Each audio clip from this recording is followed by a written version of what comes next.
से जोर पकड़ने लगा है पुराने नए का विवाद। पिछले कुछ दिनों की गतिविधियां कर रही इसकी है पुष्टि। अटल बिहारी वाजपेयी की जयंती पर कोलकाता में पार्टी ने किया आयोजन। मकसद था पुराने नेताओं की गोलबंदी, दूर करना उनकी नाराजगी। हो गया उनमें नया विवाद। प्रदेश अध्यक्ष समीर भट्टाचार्य ने दी एलओपी शुभेंदु अधिकारी को कड़ी नसीहत। खुद को बड़ा त्यागी बलिदानी दिखाने की ना करें कोशिश। निकाले जा रहे इसके परस्पर विरोधी मायने तो साकार होने से पहले ही क्या चूर चूर हो जाएगा बंगाल दखल का सपना। आरएसएस बीजेपी की टकराहट दिखाएगी अपना रंग। आज चर्चा इसी मुद्दे की। आप जुड़ चुके हैं आर्थिक धारा के साथ। अभिवादन स्वीकार करें स्मृति का। चैनल को कर ले सब्सक्राइब। जानकारों का है दावा, बंगाल फतह को लेकर आरएसएस और भाजपा है आमने सामने। मोदी और अमित शाह की जोड़ी नहीं है सीधे टकराव के मूड में। आरएसएस सत्ता के साथ साथ चाहता है वैचारिक जीत भी। पुराने नेताओं को सक्रिय करने पर है उसका जोर। बांग्ला अस्मिता के बजाय हिंदुत्व है केंद्र में। बांग्लादेश में हिंदुओं की प्रताड़ना को बनाया जा रहा है चुनावी मुद्दा। मोदी और शाह के दौरे के बीच आरएसएस प्रमुख मोहन भागवत भी कर रहे हैं पश्चिम बंगाल का नियमित दौरा। पुराने नेताओं को एकजुट करने का प्रयास हुआ कोलकाता के नेशनल लाइब्रेरी में। मौका था अटल बिहारी वाजपेयी की जयंती का। तपन सिकदर से लेकर दिलीप घोष के प्रदेश अध्यक्ष रहे नेताओं को बुलाया गया था। इसमें सुकांत मजूमदार, राहुल सिन्हा, प्रताप बनर्जी, अमिताभ चक्रवर्ती, सुनील बंसल, शमीक भट्टाचार्य, शुभेंदु अधिकारी थे मंच पर। संबोधन में शुभेंदु ने उछाल दिया नए पुराने का विवाद। उन्होंने कहा, पूरी मजबूती से भाजपा में है पुराने नेता और नए नेता। नए नेताओं में है दो कैटेगरी। एक वैसे हैं जो अपनी पुरानी पार्टी में थे उपेक्षित, खुद का अस्तित्व बचाने के लिए किया उन्होंने दल बदल। दूसरी कैटेगरी है वैसे नेताओं की जिन्होंने पार्टी में आने के लिए किया त्याग। वे हैं दूसरी कैटेगरी के। उन्होंने 5 मंत्री पद, 3 कोऑपरेटिव बैंकों के चेयरमैन का पद छोड़ा। नंदीग्राम में सीपीएम से लेकर ममता बनर्जी को किया परास्त। उन्हें पार्टी में बुलाया बड़े नेताओं ने। शामिल हैं उनमें अमित शाह, दिलीप घोष, कैलाश विजयवर्गीय।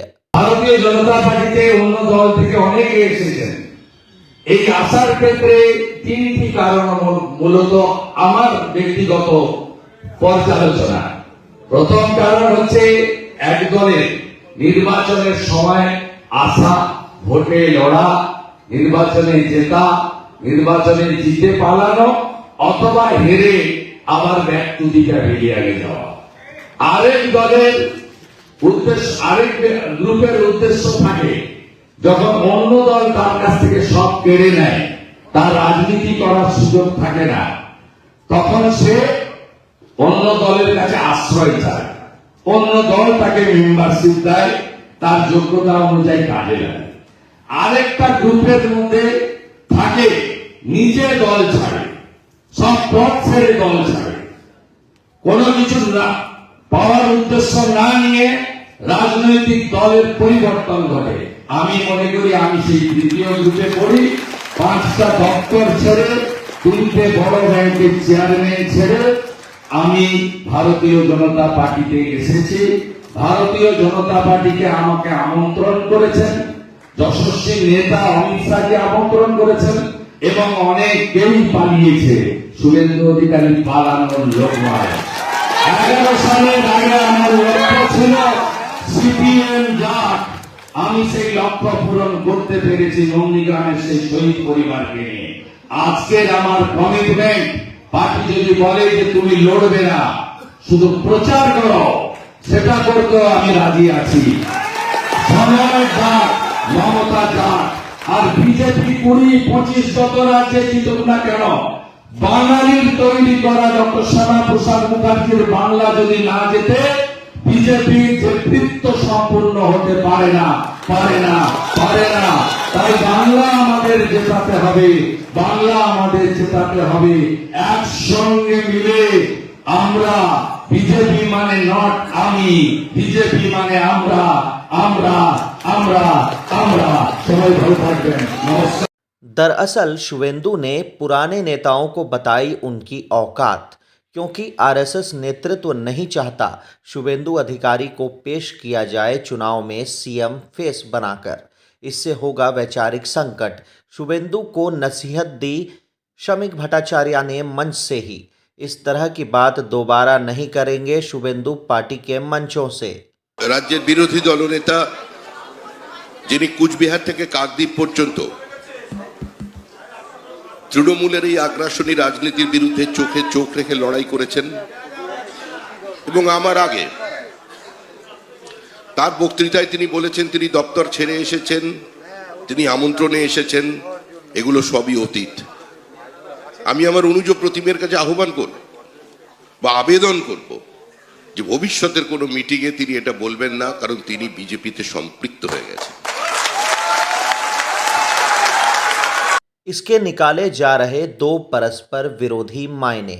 शुभेंदु समर्थकों का दावा है शमीक ने साथ दिया शुभेंदु का, उनके पार्टी में एकाकार होने की कर दी पुष्टि, पुराने नेताओं को दे दिया कड़ा संदेश। दूसरी तरफ विरोधी कर रहे दूसरी बात, शमीक ने शुभेंदु को दी कड़ी नसीहत। शुभेंदु हमेशा अपने को अलग होने का नाटक करते हैं पार्टी में, कई बार ऐसे ही कर चुके हैं कमेंट्स। वे करते हैं साबित, उनका बलिदान है बड़े लेवल का। ममता बनर्जी को चुनावी मात देने के बाद मुख्यमंत्री पद पर है उनकी इकलौती दावेदारी। कल भी शुभेंदु ने की यही कोशिश। शमीक ने शुभेंदु को नसीहत देकर कर दिया स्पष्ट, वे नहीं चाहते पार्टी में कबीलाई बंटवारा। उन्होंने नए और पुराने विवाद पर भी रोक लगाने का किया प्रयास। उन्होंने कहा समाज से ही लेना पड़ा है नए लोगों को विस्तार के लिए। कुम्हार टोली के कुम्हारों के द्वारा नहीं बनते नए नेता। पूरे विवाद से हो गया स्पष्ट, नए पुराने की लड़ाई के केंद्र में है आरएसएस और भाजपा की जंग। भाजपा चाहती है ममता सरकार को आक्रमण के केंद्र में लाना। महाजंगल राज, विधि व्यवस्था में गिरावट, नारी असुरक्षा का मुद्दा चाहती है उछालना। इसका नेतृत्व कर रहे मोदी और शाह। नेता चाहते हैं हर हालत में जीत। इसके लिए चाहे टीएमसी नेता अभिषेक बनर्जी की करनी पड़े गिरफ्तारी या राज्य में लगाना पड़े राष्ट्रपति शासन, लेकिन आरएसएस चाहता है वैचारिक जीत। सीमावर्ती बांग्लादेश होने के कारण बंगाल की अहमियत है अधिक। बांग्लादेश में हिंदुओं की प्रताड़ना को दिया जा रहा अधिक महत्व।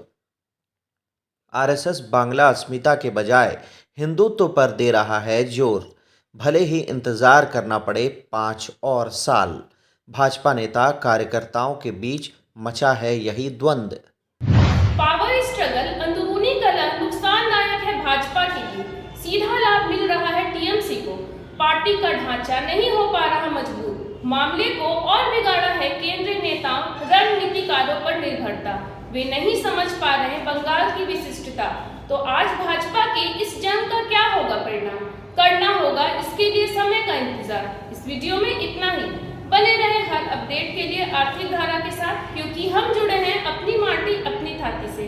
पसंद आती हो खबरें तो वीडियो को अपनों में करें शेयर। नए हैं तो चैनल को कर ले सब्सक्राइब, टन से बजा दे बेल आइकॉन को भी। फेसबुक पर देख रहे हैं तो कर ले हमें फॉलो। मौजूद है हम इंस्टाग्राम एक्स पर भी। नया साल लेकर आए आपके लिए अपार खुशियां। नमस्कार।